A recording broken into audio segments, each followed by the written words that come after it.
Nós vamos seguir adiante, já estamos aqui com o palco organizado para a próxima apresentação. O painel é organizado pelo Instituto Moriguchi e trata da trilha da longevidade, a receita da vida longa no Brasil. Gostaríamos de convidar ao palco o presidente do Instituto Moriguchi, Dr. João Senger. Vamos recebê-lo aqui, senhoras e senhores. Já está aqui no auditório? Não chegaram? Eles estão ali na frente, será? Media Desk. Então, nós iniciaremos a apresentação em alguns instantes, tá bem? Vamos aguardar aí os nossos... já estão chegando aqui, a gente vai anunciar novamente o bloco. Chegaram ambos? Então, muito bem, senhoras e senhores, para falar sobre a trilha da longevidade, a receita da vida longa no Brasil, convidamos o presidente do Instituto Moriguchi, Dr. João Senger. Vamos recebê-lo aqui no palco. Estão acabando de preparar aqui. Pode deixar aí, doutor. Pode chegar aqui já no palco, por gentileza. E também vamos convidar o CEO da Senior Lab, senhor Martin Henkel. Vamos recebê-los aqui com um aplauso aqui no palco. Muito bem.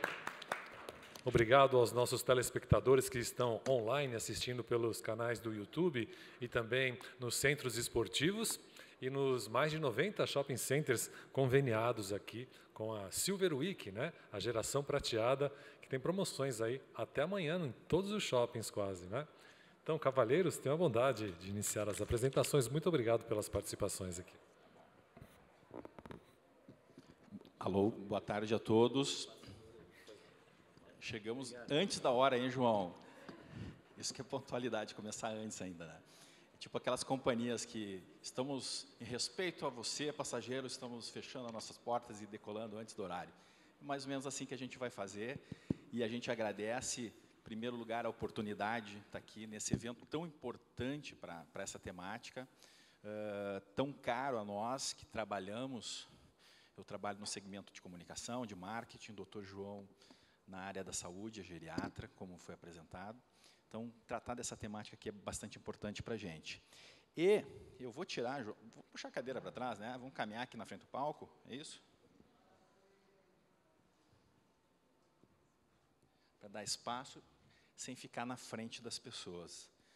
Mas nós vamos falar aqui, então, da trilha da longevidade brasileira, e a gente vai começar a apresentação com as colocações do Dr. João, né, que é presidente do Instituto Moriguchi, e que tem ligação total, né, com essa temática que a gente vai explorar hoje. Então, muito obrigado a vocês presentes aí. Eu sou geriatra, sou professor da Faculdade de Medicina e sou diretor do Instituto Moriguchi. Vocês logo vão entender o que tem a ver o Instituto com a trilha da longevidade. E a trilha da longevidade, essa apresentação cabe muito agora nessa época que vocês estão vindo falar muito sobre as Blue Zones, né? E depois que apareceu o documentário no Netflix, todo mundo falando.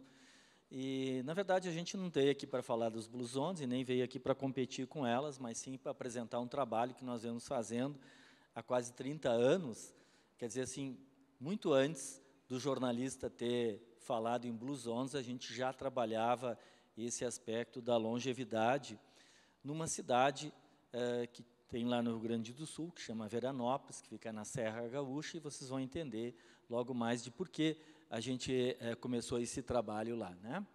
Então, nós temos uma parceria aí com a Terra da Longevidade, que vocês vão também logo entender o que é a Terra da Longevidade, né? E eu trouxe esse slide para vocês, porque eu acho ele super importante. Todas as minhas apresentações e aulas, em geral, eu trago, porque ficar falando para vocês que as pessoas estão vivendo mais é chover no molhado, todo mundo sabe, basta a gente caminhar na rua, né, para ver o quanto de idosos. Mas a gente quer entender, dizer assim, por que as pessoas estão vivendo mais? O que vem acontecendo, né? Então, vocês veem que assim, até mais ou menos metade do século passado, o que influenciou muito foi o declínio na mortalidade infantil, né? Foram as medidas sanitárias, foram técnicas de higiene dentro da medicina, né? Foram também o surgimento dos antibióticos, tudo isso fez com que a mortalidade infantil caísse, né? Porque nasciam, de cada 10 crianças que nasciam há 150 anos atrás, metade não conseguia chegar na adolescência. Então, aí, a partir da metade do século passado, o que começou a acontecer não é, claro que continuou tendo uma queda na mortalidade infantil, mas o que realmente começou a predominar foi o aumento da longevidade. Esse que começou a fazer a grande diferença, né? E aí aquela clássica pirâmide etária, né, onde nasce muita criança, alguns conseguem chegar na meia-idade, pouquíssimos conseguem ficar idosos, ela veio mudando, né? Ela veio mudando. Em alguns países, ela hoje ficou um barril, onde foi diminuindo a natalidade, aumentando muito as pessoas de meia idade e uma boa parcela conseguindo envelhecer. Então, e é o que cada um de nós quer, né? Mas o que a gente quer é envelhecer com saúde. Essa que é a questão, né? E o que é interessante, e é uma coisa que me atrai muito, muito nos estudos, é quem é que realmente agora está fazendo a grande diferença no mundo? É as pessoas com mais de 100 anos, são os centenários, né? E olhem, para vocês terem uma ideia, o que é esse aumento, né? É realmente, eu tenho um gráfico de uma revista que é muito interessante, o aumento assim parece o lançamento de um foguete. Essa faixa etária ela vem subindo verticalmente, né? E o que isso representa? Que a gente vai ter que se preparar, nós como sociedade. Nós vamos ter que aprender a lidar, a medicina vai ter que aprender com essa faixa de população, que nós ainda não temos muito conhecimento sobre eles, a gente precisa aprender, eles estão chegando não muito bem lá, e a ideia é exatamente tentar melhorar isso, fazer com que as pessoas fiquem centenárias, mas fiquem centenárias com saúde. E esse é o que vem acontecendo, né? Então, o mundo está envelhecendo rapidamente, isso em todos os países, seja em desenvolvimento, seja desenvolvidos, né? A cada segundo, vocês veem que tem 2 pessoas que celebram mais que 60 anos. Essa é aquela famosa geração Baby Boomer que vocês já ouviram falar. Porque vocês sabem que durante a Segunda Guerra não tinha, né, uma natalidade muito grande, por vários motivos. E depois da Segunda Guerra, então, essa natalidade explodiu, né? E essas pessoas hoje estão ficando acima de 60, 65 anos, e isso que faz aquele número tão grande, né?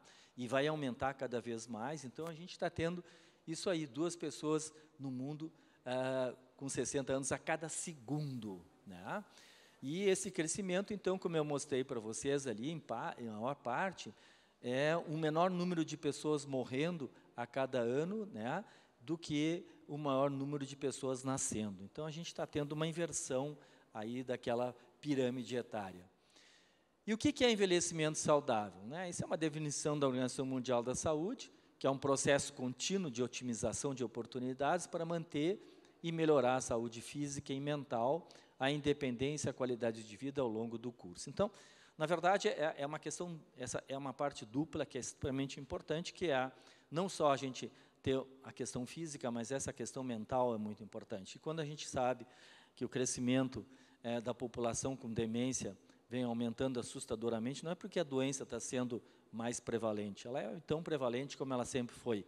A questão é que as pessoas estão envelhecendo mais, e ela é uma doença eminentemente geriátrica, então cada vez, infelizmente, a gente está tendo mais, né? E isso, obviamente, tem uma implicação muito grande em questão de saúde pública, mas também na casa de cada um de nós, né? E a independência é extremamente importante, porque se eu perguntasse para qualquer um de vocês aqui o que vocês têm medo, se é que vocês têm, mas a maioria tem no envelhecer, não é ficar com cabelinho branco e nem ficar com ruga, é perder a independência, né? Isso para o ser humano é desastroso. Então, essa ideia é a gente envelhecer, né, com saúde física, com saúde mental e mantendo a sua independência. E os determinantes da longevidade, né? O que faz com que a gente viva mais ou menos? Vocês veem que o principal fator, na verdade, é o estilo de vida, né? Não é a riqueza, não é uma questão de tecnologia, não é uma questão de genética e nem do ambiente. Lógico que eles pesam, né? A gente nascer, por exemplo, num país que está em guerra civil, ou nascer num daqueles países da África, tem um impacto grande nisso? Tem, né? Mas não é o determinante no mundo. O determinante no mundo são hábitos de vida, e é isso que a gente vai vir falar para vocês hoje, né? Outro dia eu li uma entrevista, quem tem um pouquinho mais de idade aqui, fez o teste de Cooper quando estava na escola, né? Cooper é um médico que desenvolveu um método há 40 anos atrás, de preparo físico, e que a gente fazia na educação física. Ele vive ainda, tem 90 anos nos Estados Unidos, e ele diz assim que os Estados Unidos, apesar de ser o país mais rico e mais tecnológico no mundo, não é o país que tem a maior longevidade, né? Então, não é a tecnologia que faz a grande diferença, não. E o que nós temos, então, no projeto Veranópolis, né? Ele começou há 29 anos com um colega meu, que é o professor Emílio Moriguchi. E a história ela é muito interessante, né? Ela nasceu antes das Blue Zones, que hoje estão tão faladas, né? Que a mídia tanto comenta, mas a gente começou esse projeto antes disso, né? E como foi o começo disso aí? Muito interessante. Na verdade, o Dr. Emílio, talvez muitos de vocês não conheceram essa revista, vocês conhecem só o canal, né, da National Geographic, mas ela tinha uma revista, e essa revista ela vinha muito dentro dos aviões. Na época, as companhias aéreas não tinham. Hoje a Gol tem a revista dela, a Azul tem a dela, a Latam tem a dela. Na época, não, eram revistas de uso, né, corriqueiro, e uma delas estava dentro do avião, e ele, quando pegou no bolsão, foi ler o artigo, né, o Dr. Emílio é geriatra também, e ele foi ver que lá no Rio Grande do Sul tinha uma cidadezinha que tinha uma longevidade muito grande. E o Dr. Emílio não nasceu lá, ele nasceu no Japão, mas o pai dele foi para lá. Já vou mostrar uma foto do pai. O pai dele foi o pai da geriatria no Brasil. Se criou no Rio Grande do Sul e não conhecia, né? E aí ele se interessou, ficou pensando, poxa, mas se eu moro lá e não conheço essa cidade, né? Então, que fica localizada aqui. Então, a gente tem, né, ela fica ali a 172 quilômetros de Porto Alegre, fica na Serra Gaúcha. E por o que tinha na época, né? Chamava atenção, lá em 94, chamava atenção que a expectativa de vida média no Brasil era em torno de 68 anos. E em Veranópolis, ela já era 77,7. Era realmente uma expectativa muito maior do que a média brasileira, né? E aí, eles foram para lá. Na época, ele e uma mestranda dele, lá da PUC, foram para lá para verificar, e foram verificar através do IBGE se isso realmente batia, e realmente era uma verdade, né? E aí começou todo esse projeto. Naquela época, foi muito interessante, porque ele teve que conversar com o prefeito disse que, na verdade, não era ele que decidia se a população ia participar ou não, mas que ele teria que falar com o padre, né? Como é uma cidade de serra, uma cidade eminentemente de colonização italiana, muito religiosa, ele teve que um dia, na missa, no domingo de manhã, conversar com a população para ver se eles topavam participar desse projeto, né? E aqui eles estavam apresentando para a comunidade, né? Aqui está o doutor Emílio, aqui a doutora Elizabeth, que hoje está nos Estados Unidos, terminou o mestrado e foi embora trabalhar nos Estados Unidos, né? Então, vocês veem que tinham, na época, 100 idosos com mais de 80 anos. Mais de 80 anos hoje, né? Ter 80 anos hoje é jovem, né? Tem gente andando de moto e até surfando. Mas, na época, né? E tinham 142 com mais de 80, né? Isso depois, já alguns anos depois. Mas, enfim, foi um estudo científico, ele teve base de um estudo de base americana, aonde vocês veem que foram acompanhados várias coisas. Eles ficaram lá por muito tempo, né, acompanhando a vida desses idosos, como que era a rotina deles, como é que eles dormiam, né, as atividades do dia a dia, o que eles comiam, que quantidade de comida eles comiam. e era feita uma análise bromatológica destas alimentações, né, para ver assim, o que era consumido, de que se baseava essa alimentação, uma vez que a gente sabe que a alimentação tem muito a ver com a questão de envelhecer saudável, né. As relações familiares, né, uma cidade pequena, do interior, tinha uma relação de família ainda muito forte, né, a relação com a comunidade, que era uma relação muito forte através da igreja, principalmente, né. Então, esse convívio social que hoje a gente tanto fala que ele é protetor, né, e tudo isso foi registrado, documentado, né, e a partir daí, esse era um projeto que tinha ajuda da prefeitura, tinha ajuda da Pontifícia Universidade Católica, lá do Rio Grande do Sul, e assim por diante. Mas depois, a gente achou que estava na hora de criar um centro de estudos, né? Então, nós criamos um Instituto Moriguchi, que foi criado, né? A sede fica lá em Veranópolis, apesar de que a gente não mora lá, mas nós vamos para lá, eu vou para lá uma vez por mês, né?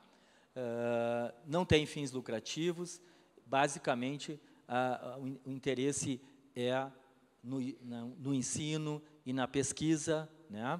A gente está tentando agora, através dessa parceria com a Senolab, fazer com que esses conhecimentos científicos sejam tornados práticos, sejam levados para a população, né? E que eles não fiquem só nos artigos de periódicos. Então, essa é a ideia de por que nós estamos juntos aqui, eu e o Martin, né? Ele, na verdade, é o mais longo estudo de corte, quer dizer assim, de acompanhamento de idosos que nós temos aqui no Brasil. Aqui está o professor Moriguchi, ele foi que introduziu a geriatria no Brasil, né, há quase 40 anos atrás, mais de 40 anos, e em homenagem a ele que a gente colocou o nome do Instituto, né. Nós, como eu disse para vocês, a gente tem a finalidade de pesquisa e de ensino, nós temos várias já dissertações, teses de mestrado e muitos artigos publicados em revistas brasileiras e revistas internacionais, né? O Instituto, o projeto hoje é uma referência já em envelhecimento, principalmente aqui no Brasil, mas também no mundo, né?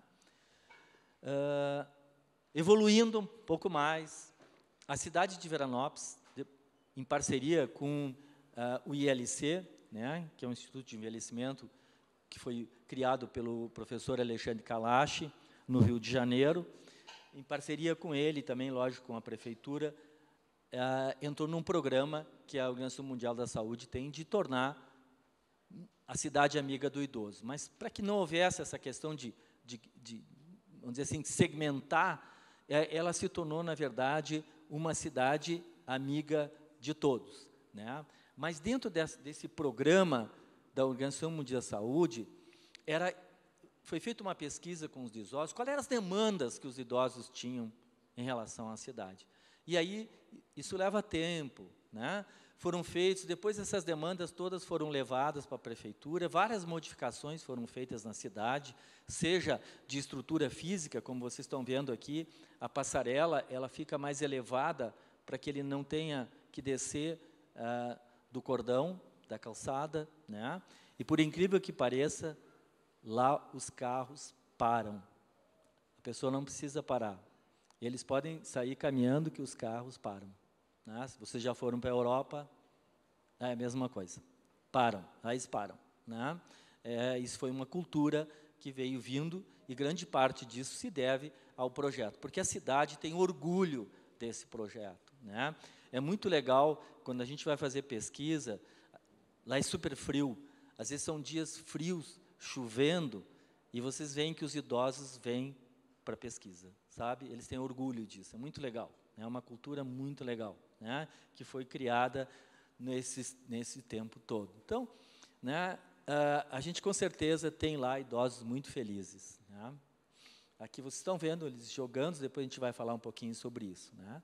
Então, a gente vai falar um pouquinho sobre essa dieta que eles têm lá, né? O que tem de diferente lá, o que levou eles a terem essa longevidade, né? Diferente do que nós encontrávamos no Brasil. Então, que tipos de alimento, o que eles tinham, né? O que eles aprenderam, e eles aprenderam muito com a natureza. Depois, quando Martin falar um pouquinho, porque o que aconteceu com esse pessoal, né? Quando eles chegaram lá, que era uma região hostil. Ela é uma região, se vocês conhecerem a cidade, quando nós estávamos brincando, eu e o Martin lá, se vocês colocarem uma bola lá, uma bola de futebol, ela não fica parada. A cidade é cheia de altos e baixos. Eles mesmos brincam que o único lugar plano da cidade é o campo de futebol do time da cidade. O resto é altos e baixos, né? Era uma região muito agreste. Eles tiveram que conviver com a natureza, eles tiveram que aprender com ela, né? E todos esses ensinamentos certamente fez com que eles se tornassem também pessoas mais longevas, né? E aí eu vou passar para o Martin agora, porque ele vai explicar por que a gente fala em trilha e não em caminho, né, Martin? Como a ideia, como o Dr. João falou, né, de forma acadêmica, é levar para o público leigo, tirar do ambiente de pesquisa, do ambiente acadêmico e tornar público para todo mundo, nada mais apropriado que um não médico, que sou eu, falar sobre a trilha, e o Dr. João vai contribuindo à medida que a gente vai conhecendo ela. E por que a gente chamou de uma trilha? Nós precisamos dar um nome, né? Eu, como uma pessoa de marketing, né, sou muito ligado a marcas, e isso funciona para as pessoas. Projetos precisam ter nome, precisam ter finalidade. Eu fiquei na tua frente, né? Pode ficar sentado. Por que a gente chamou de uma trilha e não de uma estrada ou caminho? Porque trilha dá trabalho, trilha exige disciplina, trilha exige controle. Está aqui a trilha ou caminho. O que é mais difícil, né, de percorrer? E a gente se percebe que esse comportamento muito disciplinado desse grupo estudado, ele faz muito sentido com o termo trilha. Vontade, planejamento, atenção com quem está com você. Qual é que é o estilo de vida, então, de quem alcançou a vida longa, plena e saudável? Né? Começando de baixo para cima, começando nossa trilha, né, com esforço, com exercício. Primeiro, não fumar. Os idosos longevos estudados, e o Dr. João vai contribuindo à medida que eu vou falando, eles não fumavam, né, ou não estavam fumando quando foi feito o acompanhamento. Isso é uma questão bem importante. Na verdade, é claro que alguns fumavam, mas o percentual de fumantes era mais baixo, né? E a questão do vício é muito interessante, né? Porque como é uma região de italianos, eles tomam muito vinho, mas eles não têm um percentual maior de etilistas do que em qualquer outro lugar. O percentual é exatamente o mesmo, né? E é uma coisa passada de cultura, de geração para geração, né? Então, assim, a cultura era tomar o seu vinho, por exemplo, ao meio-dia e à noite, né? E era aquela quantidade X, e era assim, né? Claro que, quando a gente está falando em etilista, é uma doença, o índice é exatamente igual a qualquer outro lugar no Brasil ou no mundo, né? Então, claro que isso também, como o Martin falou, acho que isso aí também não é uma coisa que todo mundo já sabe, né? Não surpreende, né? Não nos surpreende. Legumes, verduras e temperos orgânicos. A maioria deles, ou quase todos, plantados no fundo das suas casas, nos seus quintais, nas suas hortas. Ou seja, eles tinham que trabalhar, tinham que plantar e gostavam de fazer isso. Comiam a radite plantada sem agrotóxico. Então, se encontrou essa conduta, esse comportamento de consumir esses vegetais, e todos eles eram de origem consideradas orgânicas, né? Assim como os temperos também integram a trilha da longevidade e o comportamento alimentar deles. Acho que é uma questão importante, assim, que vocês puderem levar hoje é o seguinte: aonde entrou a indústria, tem problema, né? E isso é uma coisa que se aprendeu lá. Eles consomem pouquíssimos alimentos industrializados, porque aonde entrou a indústria, entra produto químico, entra conservante, entra corante, entra alteração de sabor e coisa e tal, né? Que a gente sabe que são nocivos, né? E principalmente ser consumidos numa quantidade um pouco maior. Então, quando a gente coloca orgânicos, é exatamente isso, né? É trazer de que a alimentação deles é basicamente, realmente, assim, isenta de adubo, isenta de pesticida, e quase sempre grande lá da região deles mesmo, né? É consumido criado por eles e plantado por eles. Isso, quando eu digo criado, a gente já vai chegar um pouquinho mais adiante, vocês vão entender também por quê. E quando a gente fala de origem orgânica, porque a meta do projeto, a meta da trilha, é trazer do comportamento dos longevos de Veranópolis para o Brasil, para o mundo, esse comportamento. Então, quem mora num apartamento, quem mora numa casa e não tem a sua horta, né, João, não consegue plantar, mas tem a feira livre, tem a feira de orgânicos, tem o setor de orgânicos no supermercado. Então, mesmo nas zonas urbanas, a gente consegue ter acesso a esse tipo de alimento com esse tipo de qualidade. Esse é o ponto que a gente gostaria de destacar. Ovos, leite, proteína animal orgânica com baixo nível de gordura. E quando a gente fala orgânica, da proteína de frango, né, é a galinha no quintal. É a galinha que come o milho, mas também come o inseto, come um pouquinho de terra, criada de forma orgânica, sem rações industrializadas, com muita complexidade. Porque quando a gente vai de volta para a indústria, quando vocês pegarem criações que são voltadas para a indústria, o interesse é que esses animais, seja a galinha, seja porco, seja o gado, ele ganhe muito peso e, de preferência, rapidamente, né? Então, vocês vão ter utilização de meios artificiais, seja via hormonal ou do que for, ou tipo de alimentação, né? Porque essa gordura ela vai ser usada também dentro da indústria, né? Então, esse é o interesse. E aqui não. Aqui são animais criados lá em propriedades pequenas. A galinha come minhoca, come o milho, né, que eles mesmos plantaram. Então, isso tudo realmente faz bastante diferença nessa questão do consumo, né? O consumo de gordura fica menor, né? Quando foi feito aquele processo bromatológico, se aprendeu isso, que apesar deles comerem e não serem vegetarianos, como a gente viu em algumas regiões lá das Blue Zones, mas o consumo de gordura deles era menor, em função do quê? Das fontes alimentares deles, que não eram ricas em gordura, né? Próximo passo, a uva. E aqui eu vou passar rapidamente para a gente conseguir cumprir nosso horário. A nossa trilha precisa ser cumprida dentro do horário, então a gente vai fazer o nosso esforço. A uva, muito presente na região, na forma de suco, o João falou também, consumindo vinho. Nós estamos orientando aqui na trilha da longevidade, que a gente quer trazer para os centros urbanos, foco no suco de uva, foco na uva passa, foco na fruta uva, né, que é muito rica em resveratrol. Esse mesmo resveratrol que muitas vezes a gente gasta lá 150, 200 reais, num potinho desse tamanho, com as cápsulas, né, concentradas. A natureza consegue prover isso para a gente. Eu não sei se, talvez alguns de vocês não sabem, mas o resveratrol ele é produzido pela uva para se proteger de um fungo que é muito comum acontecer, né? Talvez muitos de vocês não sabem, mas tem uma uva que é o Shiraz, que foi um vinho, que tinha desaparecido da Europa em função de dos fungos que atacou na época os parreirais da França, de Portugal e da Espanha, né?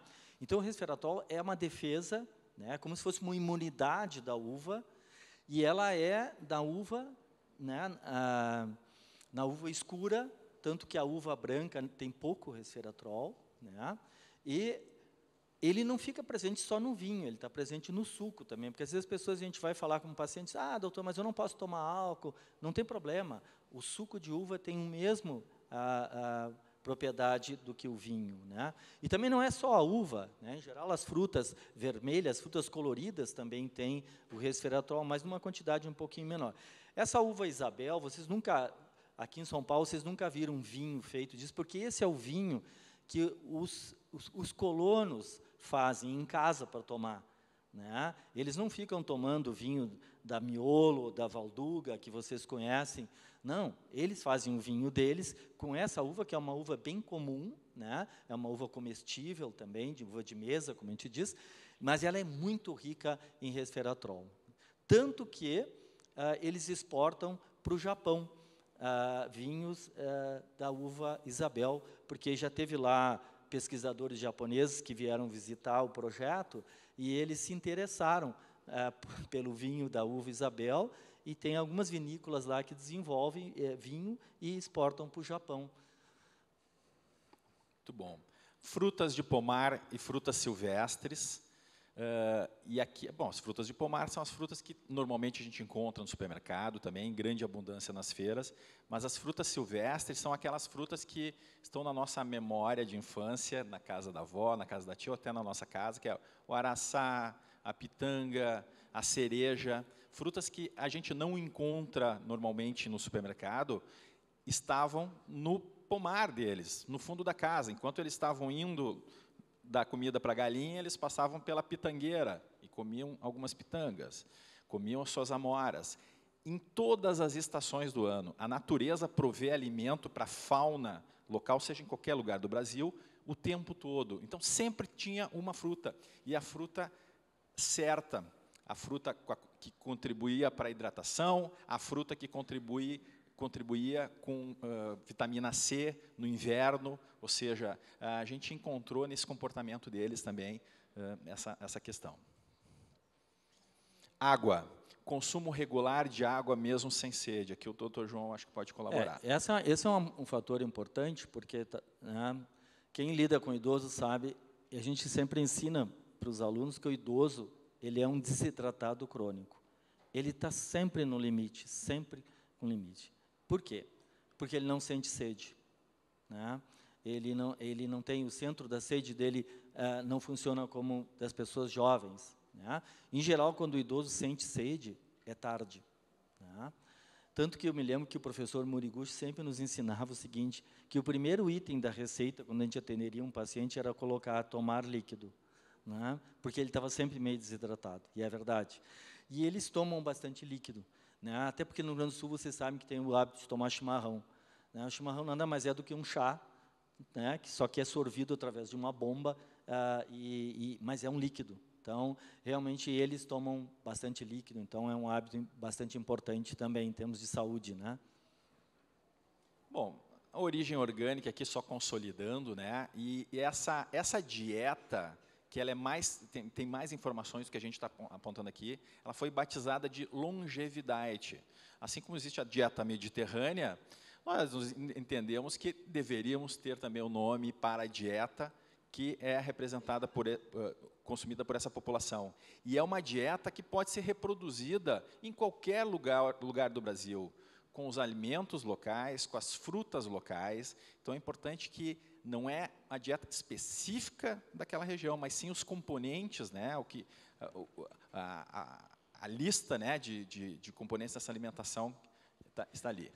Eu acho que é importante nessa questão, talvez é uma questão só de nome, né? Assim como tem a dieta do Mediterrâneo, tem a dieta Mind, tem a dieta para a hipertensão, enfim, a gente resolveu criar a trilha da longevidade, a dieta longedade, dentro do que a gente aprendeu com os longevos lá, né?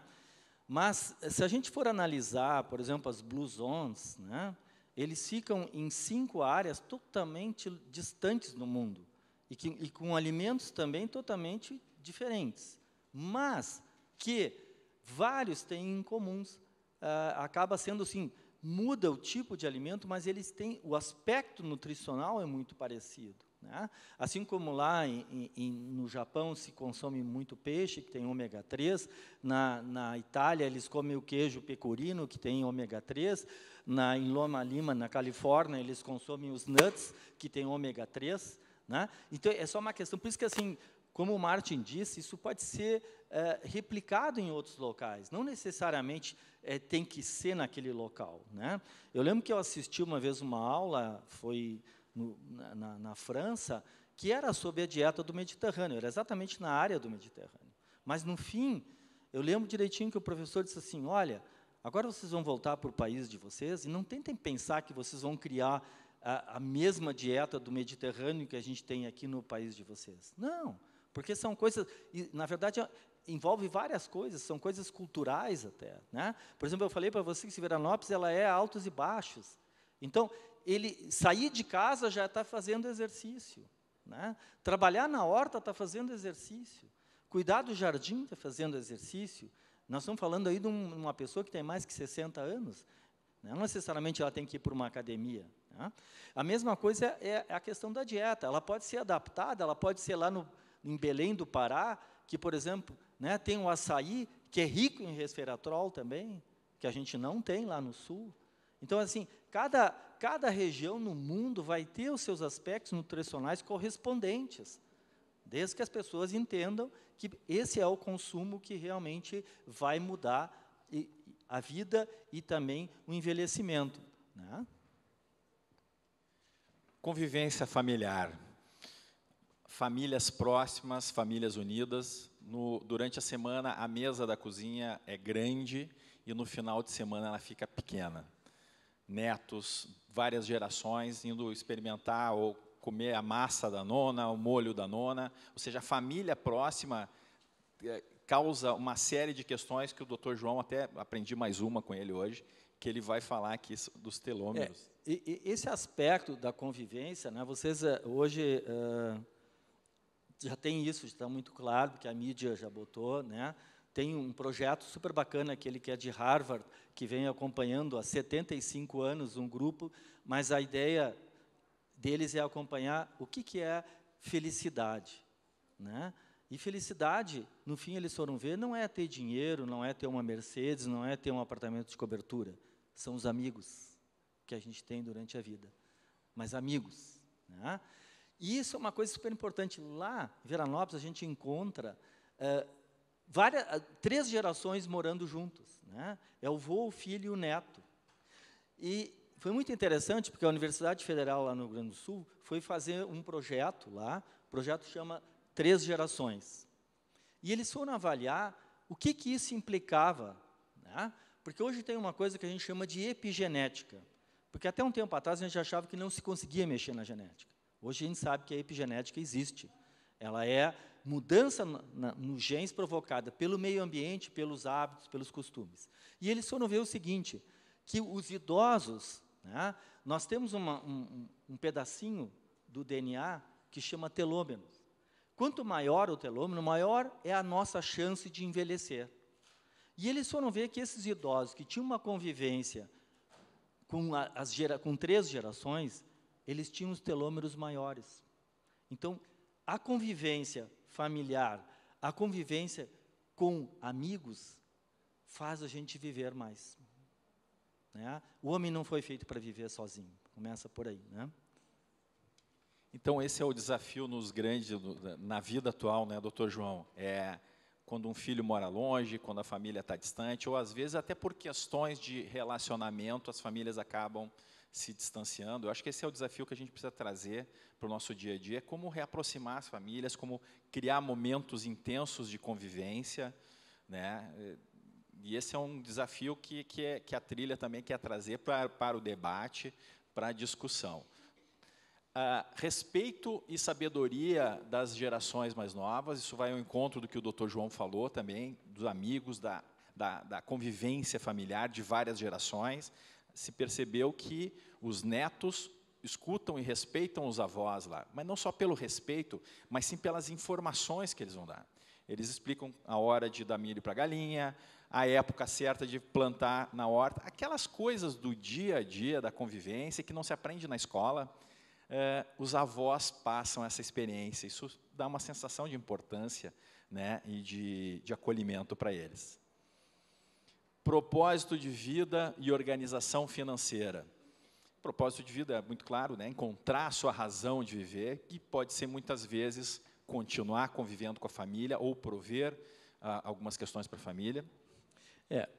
Nessa questão do propósito de vida, o professor Emílio, que é japonês, ele tem dupla nacionalidade, mas o Japão tem uma expressão que chama Ikigai, e eles levam isso muito a sério. Ikigai é o propósito de vida, quer dizer assim, é a gente levantar pela manhã e ter um propósito naquele dia. Não precisa ser ganhar dinheiro, não precisa ser, mas ter um propósito, nem que seja cuidar do neto, nem que seja ajudar alguém, nem que seja ir trabalhar no jardim, mas ter um propósito, sentir um prazer de viver.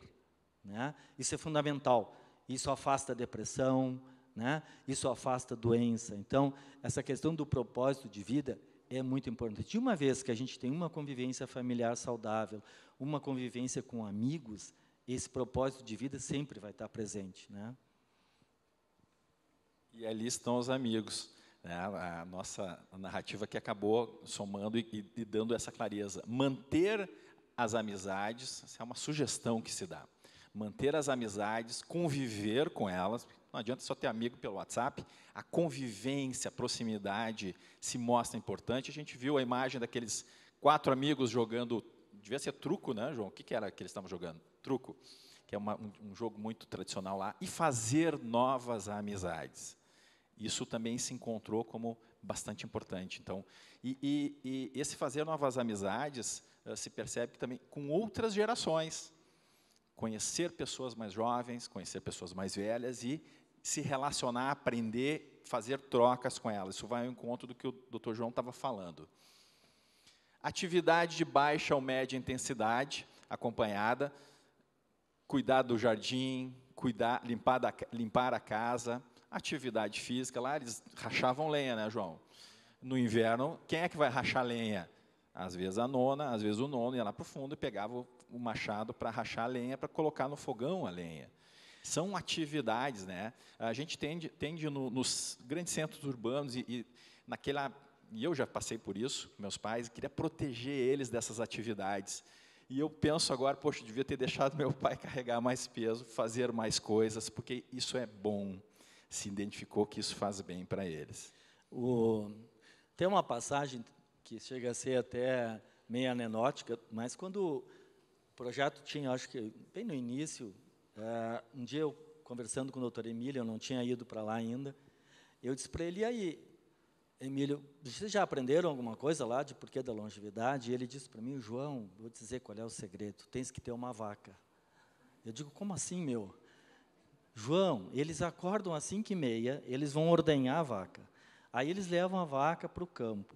Aí eles vão cortar pasto para ela. Aí de tarde eles vão ordenhá-la de novo. Aí eles voltam de noite para levar ela para o estábulo. E eles vivem em função daquilo. Quer dizer, mas o que ele quis dizer, na verdade, é que eles não paravam, né?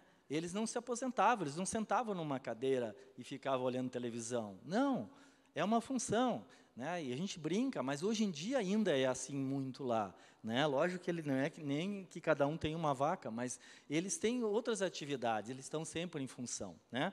Hoje eu peguei uma revista ali, que eu estava lendo um artigo muito rápido ali, que é da Zezé Mota, que está com 89 anos, e eu fiquei pensando, meu Deus, eu lembro dela quando era jovem, né? Que ela fez vários filmes, e ela diz o seguinte, o segredo é não parar. O segredo é não parar. E eu acho que é uma grande verdade, né? Esse não parar serve tanto para a questão muscular, quanto para o nosso cérebro. Né? A gente foi feito para ser usado, literalmente. Então, essa é uma parte importante quando a gente fala, e essa atividade, eu comentava antes com vocês, eles caminharem, e lá sempre caminhar é altos e baixos, né? A atividade de ter uma horta, a atividade de ter... Então, isso faz com que a pessoa... Né? Porque não necessariamente tem que ser dentro de uma academia. Não, por quê? Né? Por que não pode ser subir as escadas de um prédio e descer? Né? Isso para os ossos é ótimo, para a musculatura é ótima. Está ali, de graça, é só fazer. Né? E o problema é que a vida moderna fez com que a gente cada vez fizesse menos movimento. Né? Então, isso faz com que a gente vá perdendo qualidade de vida, não tem a menor dúvida. Descer um ponto antes no ônibus, né, doutor? Essa também pode ser uma. E eu acho que nós temos que fazer uma atualização agora, doutor. O senhor me deu uma dica. Nós vamos botar comprar uma vaca.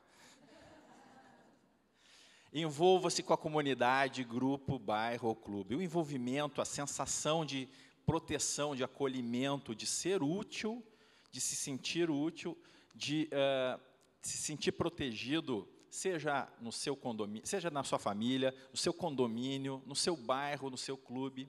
Isso dá uma sensação de proteção bem importante. Trabalho, o João acabou de falar aqui, e aí é o trabalho laboral, trabalho quem precisa de dinheiro, trabalho voluntário ou trabalho doméstico.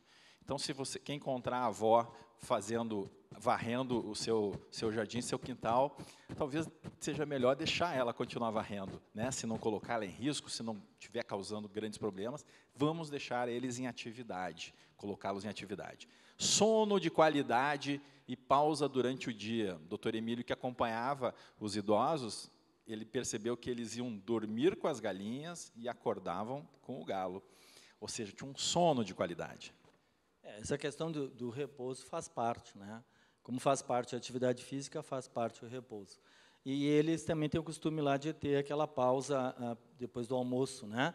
Que o pessoal de origem latina, principalmente, né? Que chamam de siesta, que é descansar. Não necessariamente tem que ser dormir, mas descansar um pouco depois do almoço. E, claro, ter pelo menos as suas horas de sono de noite, que ela vai variar para cada um de 6 a 8 horas, vai depender. Isso é uma coisa muito pessoal, né?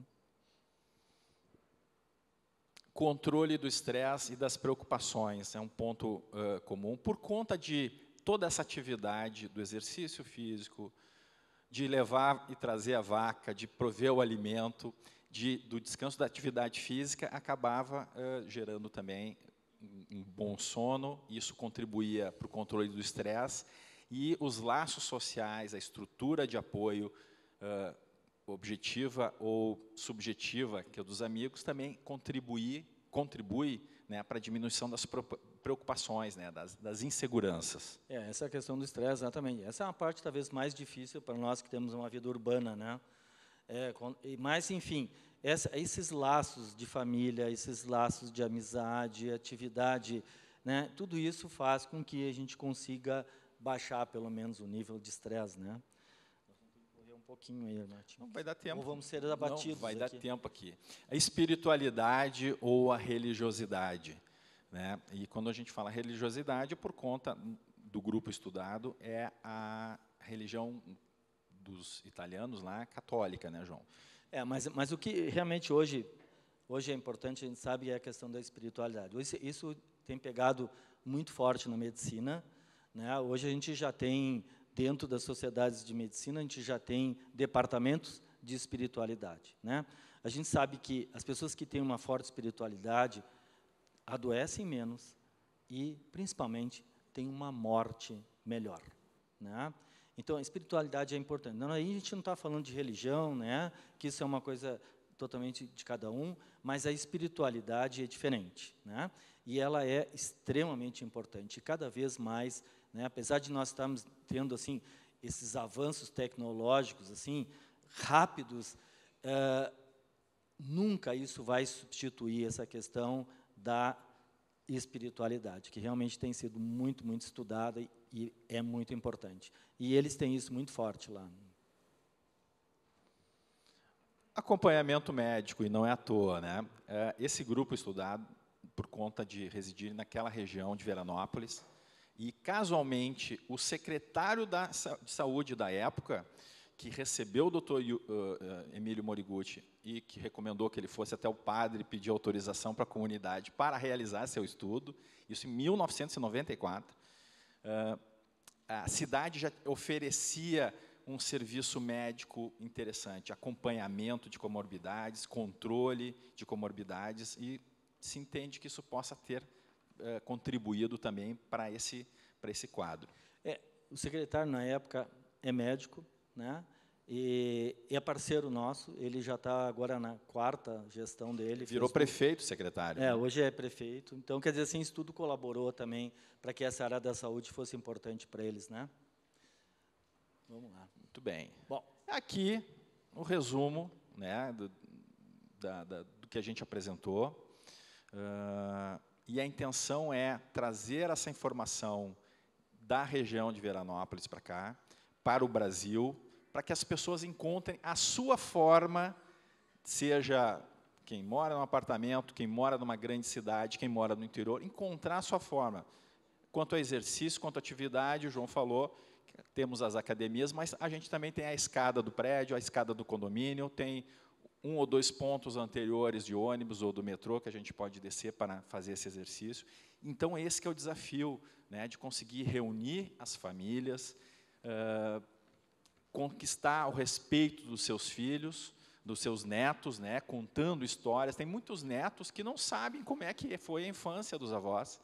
A gente não teve oportunidade. Eu não lembro de ter, quando eu tinha meus avós, quando eu era pequeno, eu não lembro de ter perguntado para eles, mas também eles não falaram. Então, talvez seja esse momento de começar a desenvolver essa curiosidade para que se crie canais de relacionamento, canais de conexão, e também, dessa forma, a gente consiga mostrar a meritocracia. Tudo que a gente vê foi construído por alguém que veio antes, né? Tudo que a gente vê foi construído por eles. Um detalhe que talvez a gente não comentou antes, que é temperos, né? Vocês vão dizer, mas o que tem a ver tempero com... Tem a ver, porque o uso de temperos diminui o uso de sal, né? E o sal venenoso. Eu lembro que eu assisti uma aula uma vez nos Estados Unidos, e o professor colocou um slide que ele dizia assim, os 3 venenos brancos da nossa alimentação, farinha, açúcar e sal, né? Que se eles não tivessem presentes na nossa vida, a gente seria mais saudável. Mas não é alimento, né? Muito bem. Vamos lá. Bom, a gente está terminando aqui o nosso tempo também. Eu trouxe para vocês esse dito aqui do Pablo Neruda, que é o principal escritor chileno, e que eu acho super bacana, eu sempre trago isso no fim das minhas apresentações, que essa é a grande verdade. Eu sempre digo que a vida ela é feita de escolhas, né? E a gente às vezes escolhe certo, às vezes a gente escolhe errado, mas a conta, ela vem, né? Então, cada um escolhe as coisas da sua vida, mas não esqueça que a conta é de cada um também. E eu acho que o Pablo tinha toda a razão quando ele escreveu isso. Pode passar. Aqui só nós somos diretores, pode passar. E essa é a maior parte da equipe de pesquisa lá, né? Nós temos aqui, nesse dia aí, tinha uma das meninas que estava terminando o mestrado.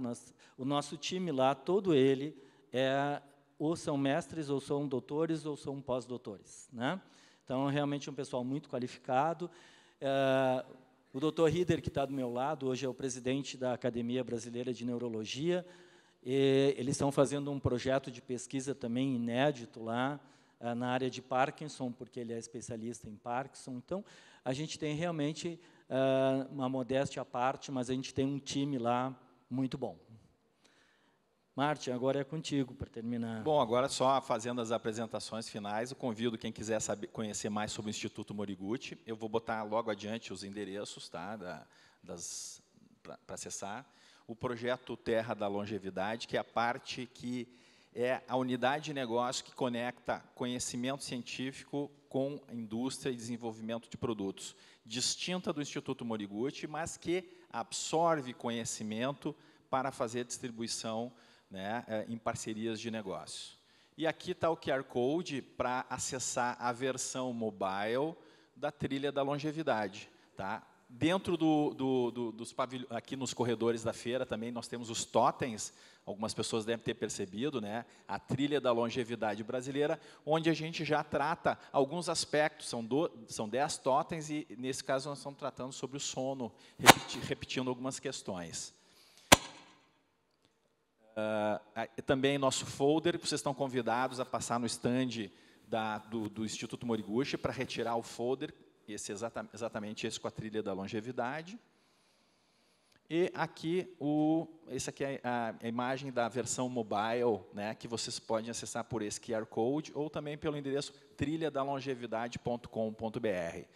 institutomoriguchi.org.br, terradalongevidade.com.br, cheio de .br, ainda bem, né, porque estamos desenvolvendo conhecimento aqui no Brasil, e isso tem nos deixado muito orgulhosos, aprendendo com brasileiros para distribuir conhecimento para brasileiros. E a gente agradece a oportunidade, né? 5 minutos, ótimo, excelente. Mas está aqui, continua o QR Code, quem quiser baixar, fiquem à vontade. Obrigado.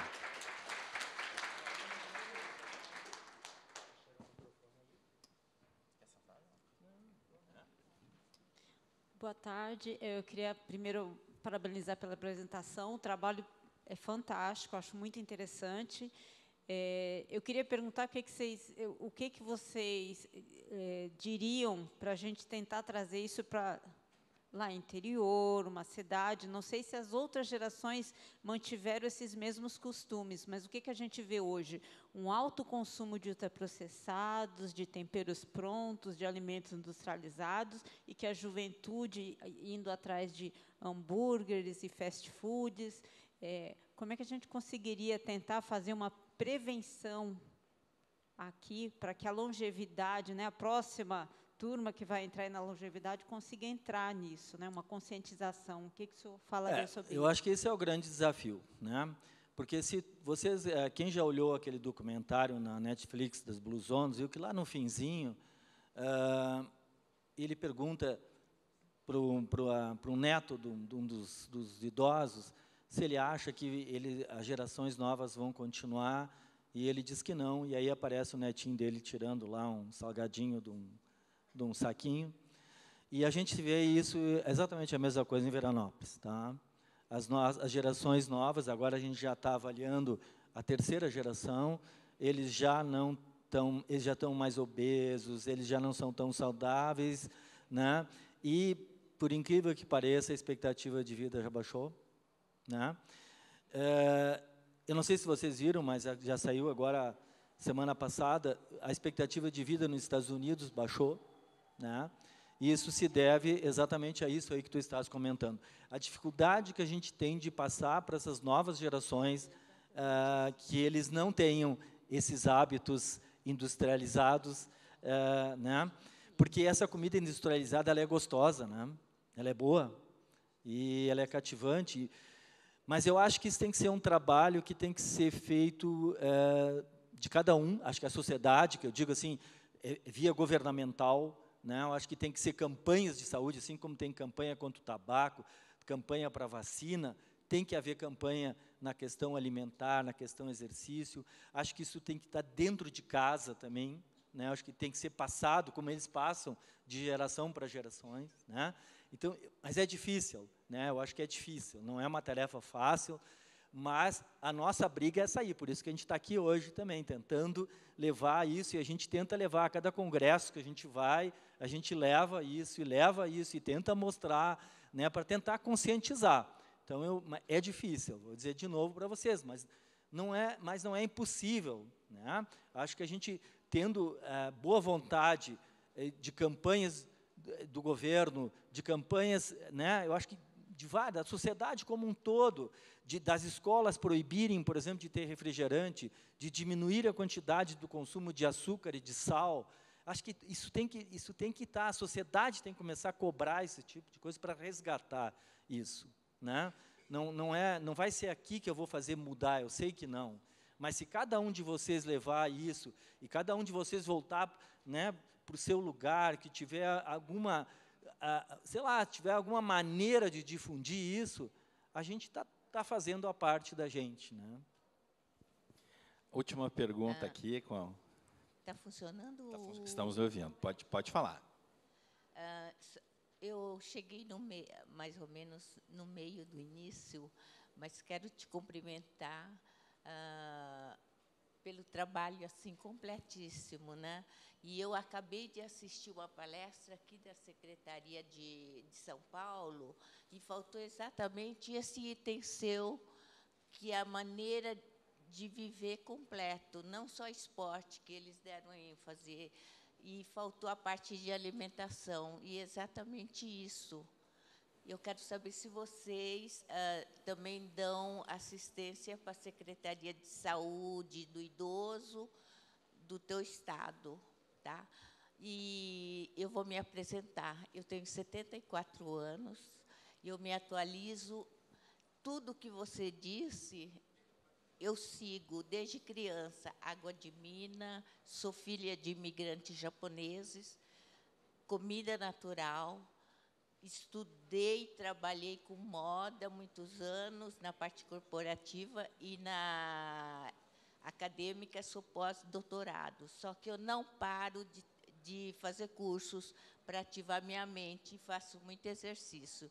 Então, o que vocês fizeram é um trabalho que deve ser levado a todas as universidades do Brasil, principalmente de São Paulo.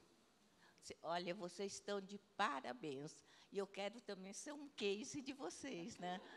Com certeza, meus parabéns para a senhora.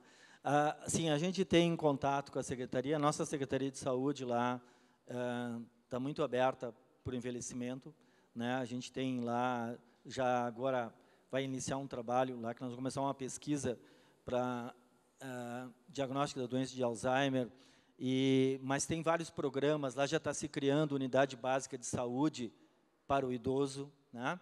Então, realmente, sim, tem se trabalhado, mas é um trabalho que tem que ser, ainda precisa ser feita muita coisa, mas o que a gente nota, tem que ter boa vontade dos governantes, tem que ter boa vontade deles de começar a trabalhar nisso aí. Eu sempre digo uma coisa, quando eu vou dar palestra para entidades que envolvam público no geral, principalmente pessoas que trabalham em política, que cada vez mais a gente vai ter que diminuir a questão de creche e começar a pensar mais em LPI, porque o mundo está mudando.